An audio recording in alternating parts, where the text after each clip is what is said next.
Moving on to the non-bonded terms in molecular mechanics force fields, we have the van der Waals energy term. So the energy of the van der Waals interaction is going to be the sum over all of the atoms. So I represents an atomic index from 1 to n if there are n atoms. And then sum from j equals I plus 1 to n. So this type of summation indicates all pairs of atoms.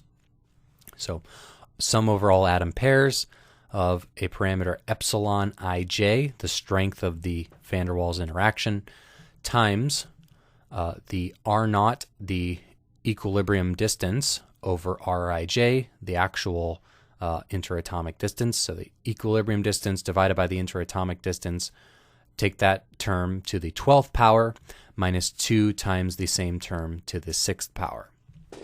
Okay, so let's unpack this. Let's see what all the pieces are here. So for the parameters, as I mentioned, we have 2 parameters for each interatomic pair. We have epsilon ij, sometimes called epsilon naught, but not to be confused with the dielectric constant. So that would be the strength of the equilibrium interaction, so strength of the non-bonded interaction, strength of that van der Waals interaction, which would be in units of whatever your energy is in, but typically our energy is in kcal per mole, kilocalories per mole, kilojoules per mole over 4.184. We also have the parameter R naught, which is going to be the van der Waals radius, or the equilibrium interatomic distance. So we could call it a van der Waals radius, our equilibrium interatomic distance. Distances are going to be typically measured in angstroms. Pay attention that it's not some other distance unit, but typically it will be angstroms. And then the variable for this case is going to be Rij, which is the interatomic distance between atom I and atom J. So being a distance, that's also in terms of angstroms. So we have angstroms over angstroms, this quantity is unitless. Angstroms over angstroms, this quantity is unitless. This whole quantity becomes unitless times kcal per mole. Sum, that gives you kcal per mole for your total energy. Okay, so what is going on here? What does this potential look like when we graph it? So when we plot this, the interatomic distance can go from 0 all the way to infinity. So if I were to write that out, I'd have 0 is less than or equal to Rij, which is less than or equal to infinity. So it's going to reach a minimum at r equals r naught. So at Rij equals r naught, this is 1 over 1. So this is 1 to the 12th is 1, minus 2 times 1 to the 6th is 1. So where r naught equals where Rij equals R naught, this is 1 minus 2, which is minus 1. So the energy at the equilibrium distance at the van der Waals radius is minus epsilon ij.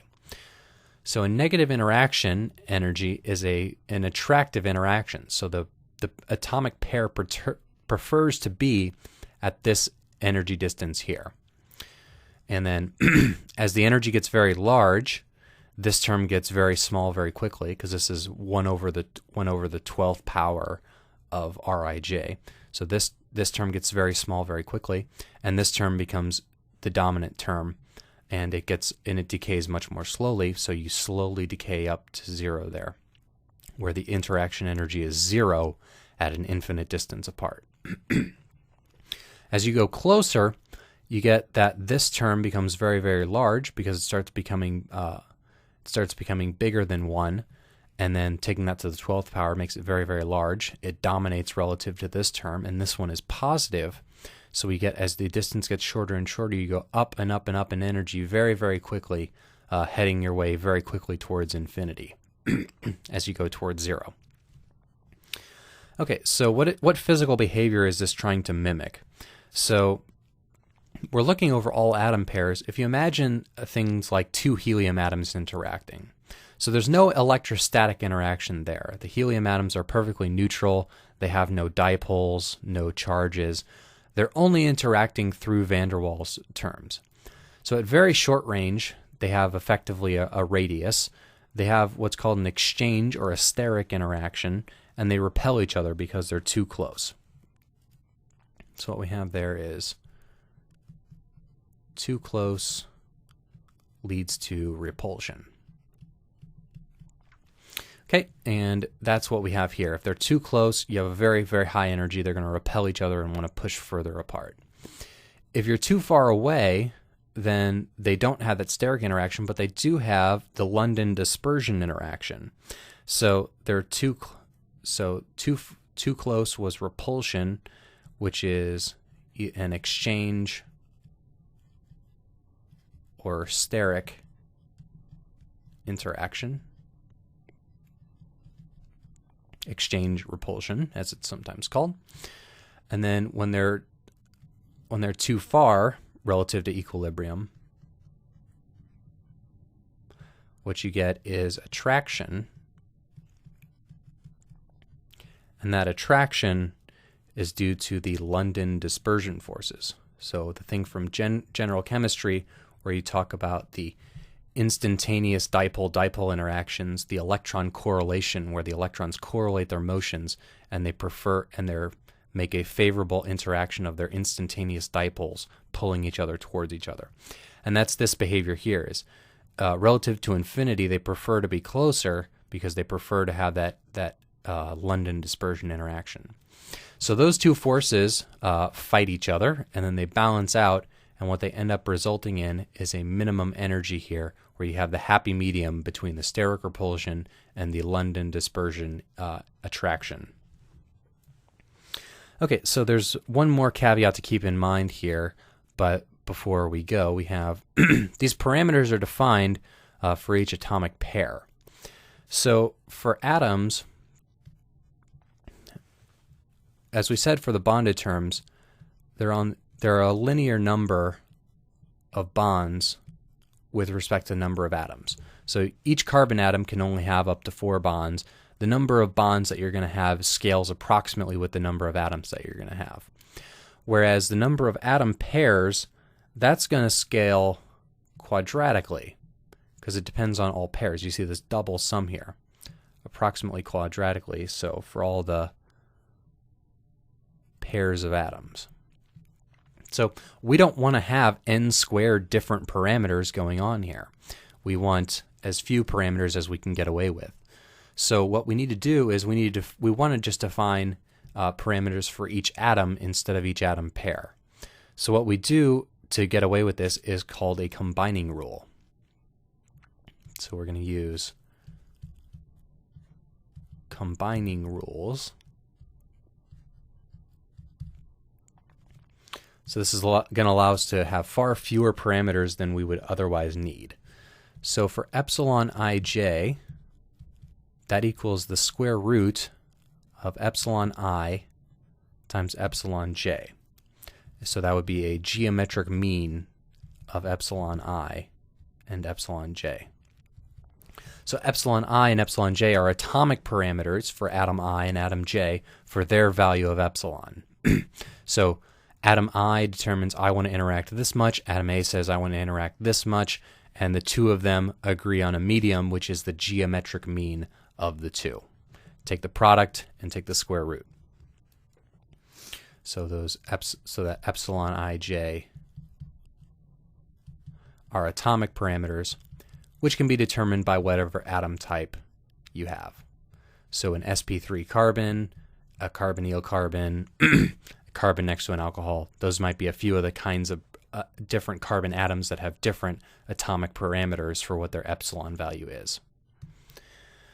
All right, then you have the same thing for R naught. So R naught is actually R naught of ij. Each individual atom pair has a different preferred minimum energy interaction.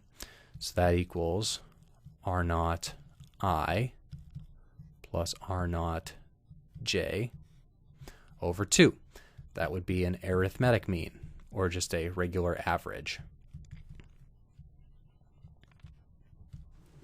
So R naught for an individual atom